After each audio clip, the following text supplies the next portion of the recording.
Let's turn to you, Joshua, now. You have been following the region for some time, and as the South Caucasus grapples with multiple geopolitical and unprecedented developments, and by that I mean the Russia-Ukraine war, the tensions in the Middle East, and shifting dynamics in the Euro-Atlantic relations. So considering all this, how do you see the prospects of the region becoming this coveted transit hub via east, west, and north and south? Thank you, Anahit, and thank you to the organizers for inviting me.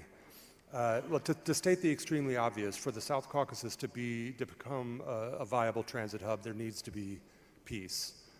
In particular, for the east-west variant of the middle corridor.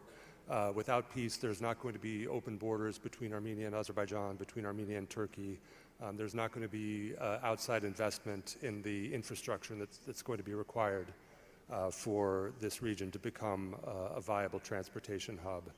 But the flip side of that is that the prospect of the Caucasus becoming this hub of transport can help encourage the signature of the peace agreement.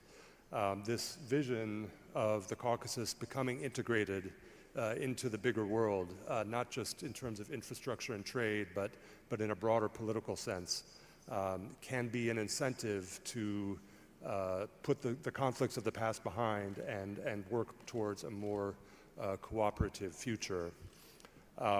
Another political question that is standing over this is the relationship now between Georgia and the European Union.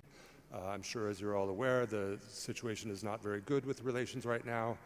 If this continues or continues to get worse, it's going to be more difficult for the EU to work to bring Georgia into this vision. That in turn will make Georgia less attractive for China, for example, to make the investments that it wants to make.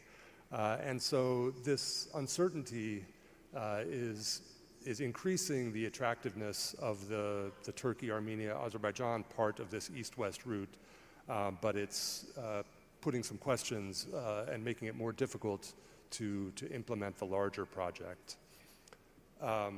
Beyond politics, there are just some technical reasons that are going to make it difficult for this region to become a regional transport hub. There's bureaucratic hurdles. When you look at the middle corridor between Europe and Asia, you have to go through all of these countries of the Caucasus and Central Asia, crossing many borders that don't have integrated border control, customs, and so on. And this is a big bureaucratic hurdle for this route that has yet to be really addressed.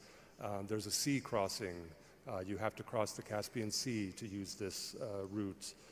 There's one port on this side of the Caspian, that's at Baku, which has relatively limited capacity.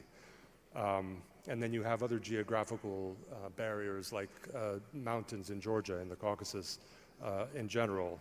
The northern route through Russia does not have any of these obstacles. As long as the war in Ukraine has been going on, there's been an incentive especially for outside actors to try to improve the conditions of the middle corridor.